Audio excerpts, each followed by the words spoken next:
या आप बोलते हो कि मरने के बाद आत्मा का और सूक्ष्म शरीर का जर्नी अलग अलग होता है, तो फिर मरने के बाद सूक्ष्म शरीर को प्रेत को, मैंने ये कब बोला आत्मा की और सूक्ष्म शरीर की जर्नी अलग अलग होती है? जितने भी सूक्ष्म शरीर है, मान लो करोड़ों है, वो करोड़ों आत्मा एक धुएं की तरह है, वो सारे सारों को एक साथ चला रही होती है। तुम्हारे बॉडी में जितने भी एटम्स है, इलेक्ट्रॉन, न्यूट्रॉन, जितने केमिकल, अमीबा, बैक्टीरिया, जितना कुछ है वो सब तुम्हारी बॉडी से जुड़ा हुआ है ना। तुम्हारी आत्मा सबसे जुड़ी हुई है, ऐसा। अभी हाथ काट के अलग कर देंगे तो बॉडी ये, तुम क्या हो उसमें से, हाथ अलग है, ऐसा। बॉडी के ऑर्गन्स ये सब एक आत्मा से चल रहे हैं। आत्मा मेरा मान लिया एग्जाम्पल धुएं की तरह, तो सारे कण एक दूसरे से जुड़े हुए।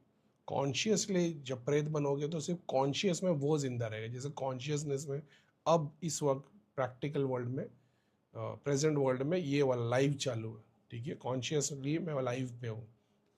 अब मैं ध्यान में सबकॉन्शियस में जाऊँगा तो कहीं पे सोया हुआ हो, कहीं पे जाप कर रहा हो, कहीं पे हवन कर रहा हो, कहीं पे लोगों को झाड़ा दे रहा हो, कहीं पे लोगों को सिखा रहा हो। ये सूक्ष्म शरीर है, ऐसा है।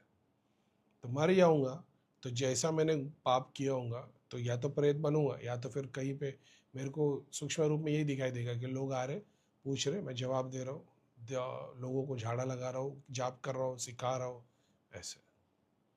तो कॉन्शियसली वो याद रहेगा। मैं पूरा पर्पस पूरा कर लूँगा तो फिर एब्सेंट के स्टेट में आ जाऊँगा, मोक्ष बोलते जिसको, जब तक का टाइम है तब तक के लिए।